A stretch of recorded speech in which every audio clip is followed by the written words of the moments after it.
This week from the Reef Hotel in the county of Mombasa on Kura 2022, we talked to the ODM Party Secretary General Edwin Sifuna on the forthcoming party primaries, the proposals by the Independent Electoral and Boundaries Commission IEBC, the forthcoming National Delegates Conventions of the ruling Jubilee Party and the Orange Democratic Movement, and the future of his politics.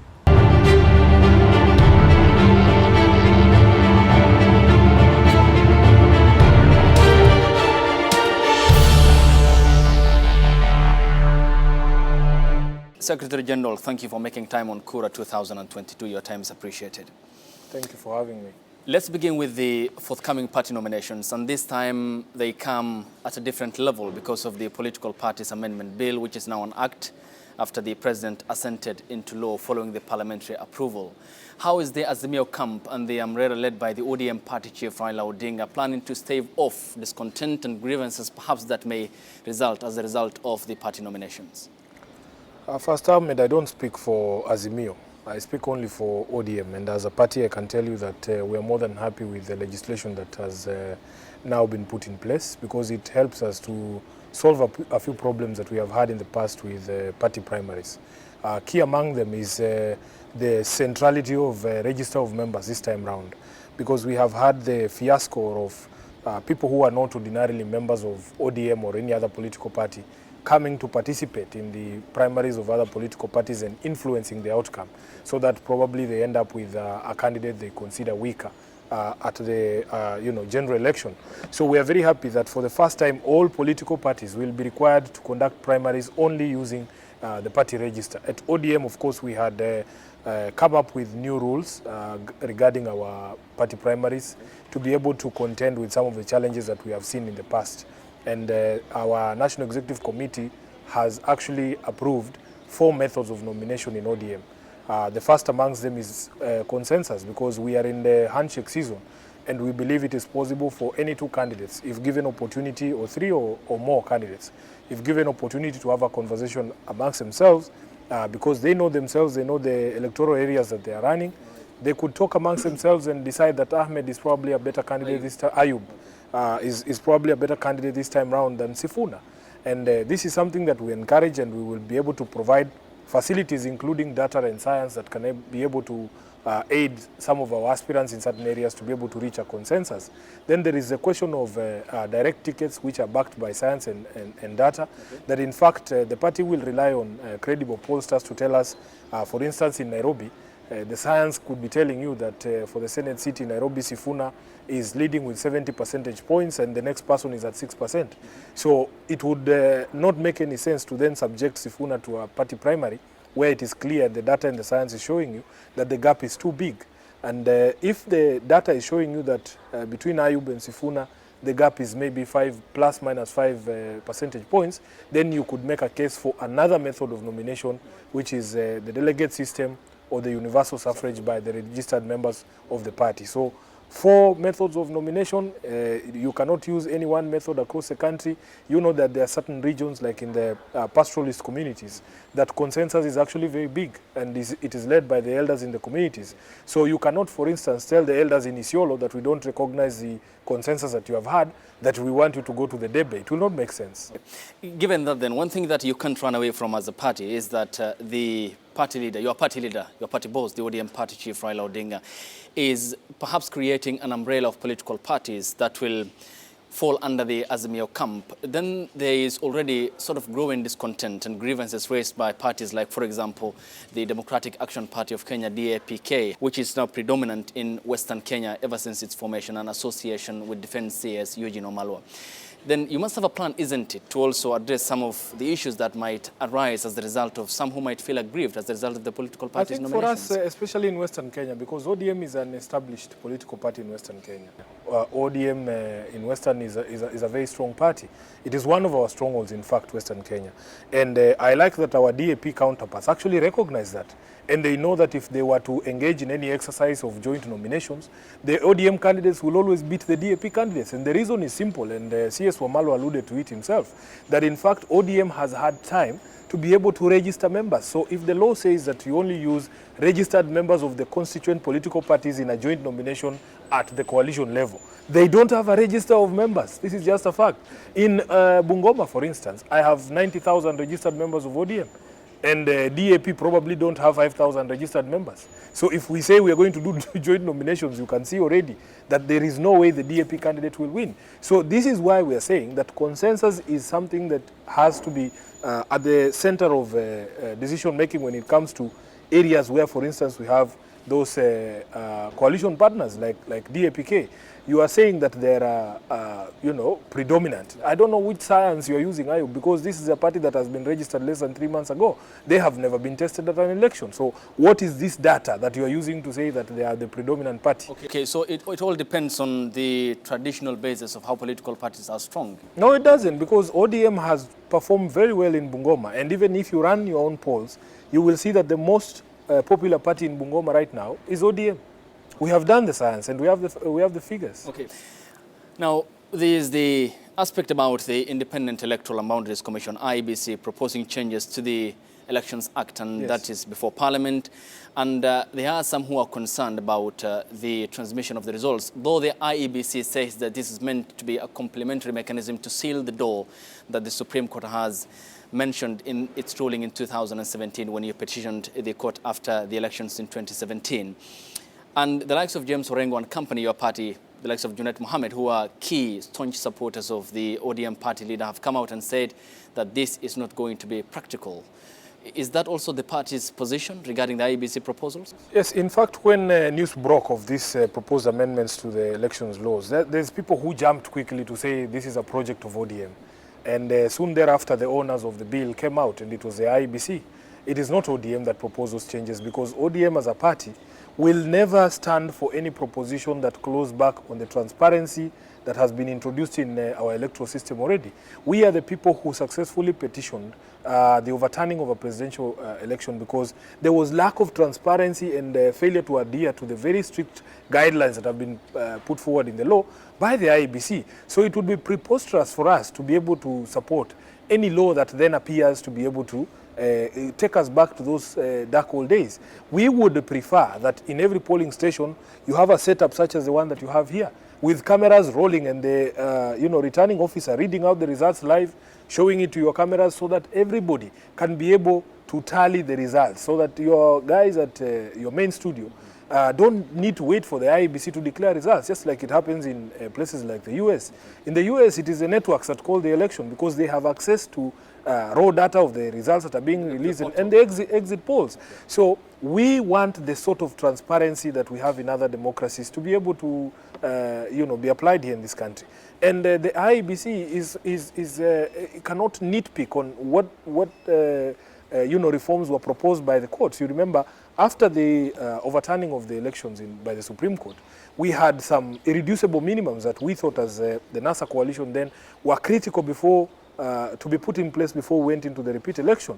They refused. Key amongst them was the firing of the people responsible for the mess that we saw in 2017, including Chebukati himself. So, I don't think that the people in the IEBC can lead any meaningful reform of electoral laws to bring more transparency.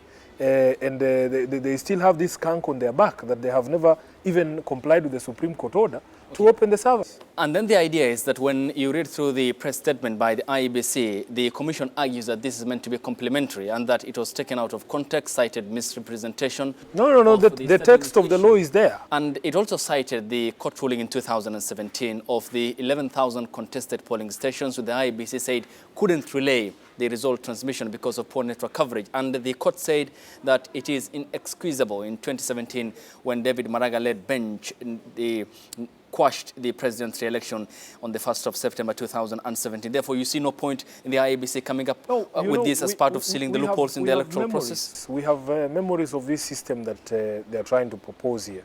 You remember what happened in 2007 when we were fully reliant on physical delivery of results. It is possible for us as a country, and even as the Electoral Commission, to put in place measures to be able to be in a position to transmit results on the election day, just that election day alone. I mean, there are technological solutions to many of these things. And it is for them to explore those solutions and be able to make sure that on the day of the elections, you know, they were told, for instance, for some of those polling stations, we could very well procure satellite phones for them. Why not explore that instead of taking us back to this question of physical delivery of results? So that is what raises questions, because in this day and era, there are technological alternatives to you telling us that there is no 4G coverage in certain place when the world has moved to 5G, surely. Talking about that, the Kriegler Commission in the aftermath of the 2007-8 post-election violence did recommend some key recommendations where it said that no actual recommendations of substance should be made to the electoral laws Absolutely. 2 years before the elections. Absolutely. Therefore, when the Chebukati-led commission argues that this is meant to further embolden its handling or conduction of the elections in August, and then some elements, for example, say key players, stakeholders like you, the ODM party, and even the Jubilee party that is made up by some now who are associated with the United Democratic Alliance party of the Deputy President, still have concerns and grievances. I think, Ayub, the law as is now on transmission of results is sufficient. For as long as they are able to comply with the law as it is right now, that immediately the results are announced at the polling station, those results are final. You transmit the, the SMS figures together with an image of the Form 34. I mean, that should be complete. That should be sufficient. They have never explained to us, and they failed to explain to the Supreme Court to, satisfaction of the judges, why it was so difficult for them to comply with that basic requirement, even in places where there was no known, coverage by all the telephone carriers. Okay. So what we are looking at is we need for the IEBC to be able to comply with the law. Nobody is asking them to do anything more.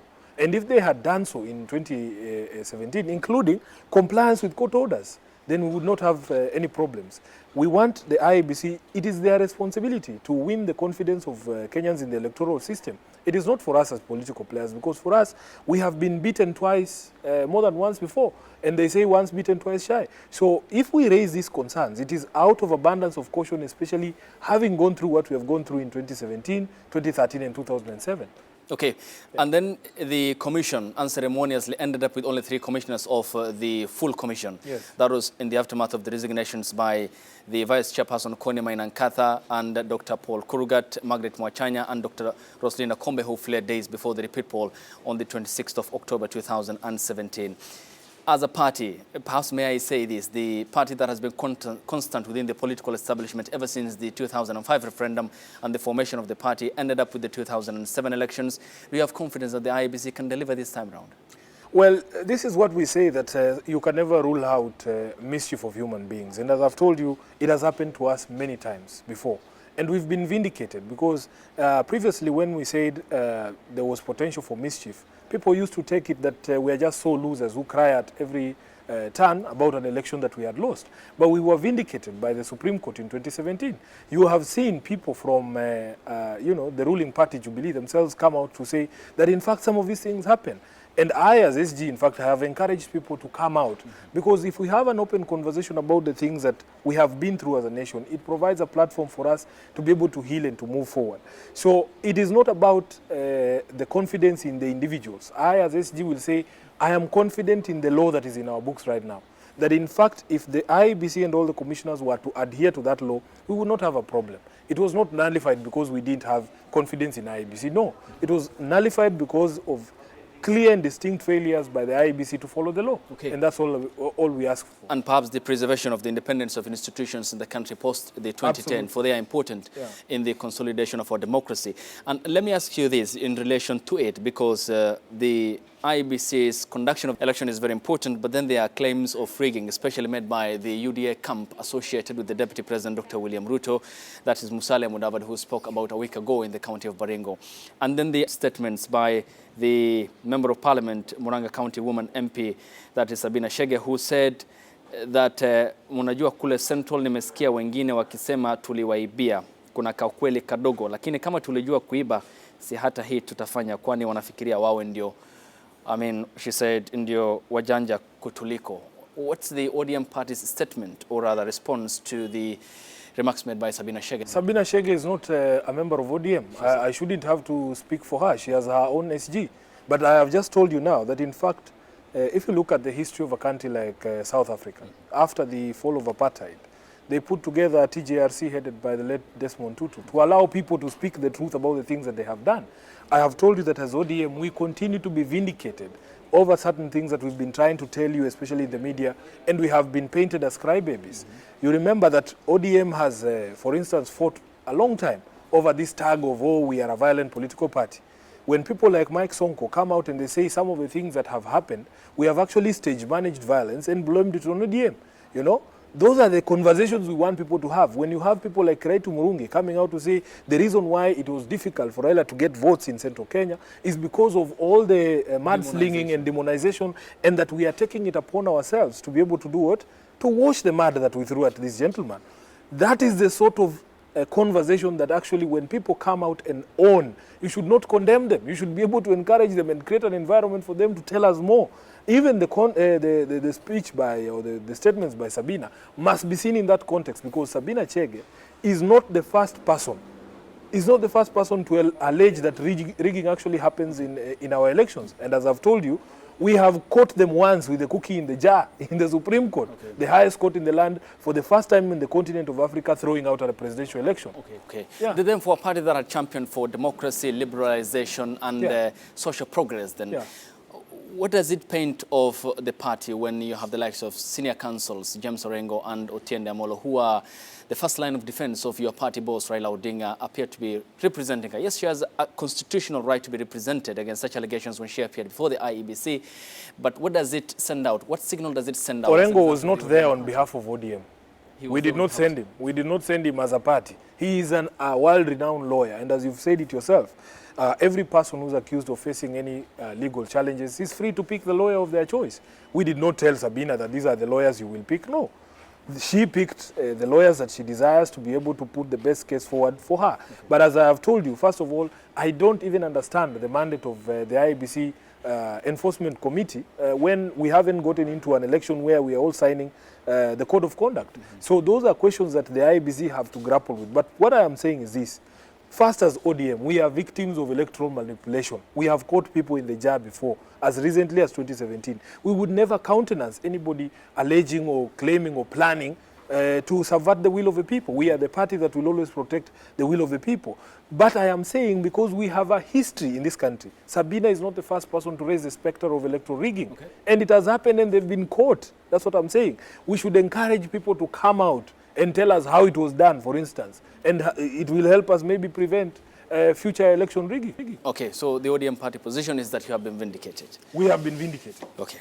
And when we get back from the break on Kura 2022, we continue our sit-down with the ODM Party Secretary General, Edwin Sifuna, and this is coming to you from the port city of Mombasa. Stay tuned.